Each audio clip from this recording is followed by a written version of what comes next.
இப்போ ஜோதிடத்தில் எல்லாருமே சுக்கிரனை பற்றியே சொன்னாங்க. அதே வழி சுக்கிரன் தான். நாளில் யாரெல்லாம் சுக்கிரன் இருக்குதோ அவங்களுக்கு ஊரில் மரியாதை மதிப்பு இருக்காது. உறவினர்கள் பகை, பங்காளிகள் பகை, பொதுவாக உள்ளூரில் அவங்களுக்கு மரியாதை இருக்காதுங்க.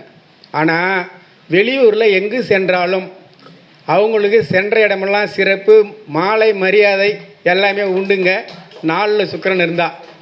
இப்பொழுது நான் தாந்திரிக பரிகாரத்துக்கு செல்கிறேன். தாந்திரிக பரிகாரத்தில் என்னன்னா, ஒன்று பயம் வரும். நம்மளுக்கு உடம்பு சரியில்லைனா செத்துருவோமோ அப்படின்ற ஒரு பயம் தான் மனிதனுக்கு முதல்ல வரும். அப்போ இந்த பயத்தை போக்க நம்ம எங்கே போவோம்?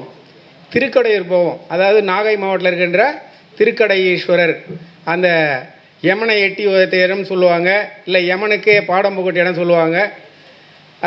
அந்த ஊருக்கு போயிட்டு எப்போதும் வேள்வி, அணையாத வேள்வி எங்கே இருக்குன்னு கேட்டிங்கன்னா, தமிழ்நாட்டில் சொல்ல போனால் இந்தியாவிலேன்னு சொல்லலாம். அணையாத வேள்வி எங்கே இருக்குங்கன்னா திருக்கடையூரில் மட்டும்தான் நடக்கும்.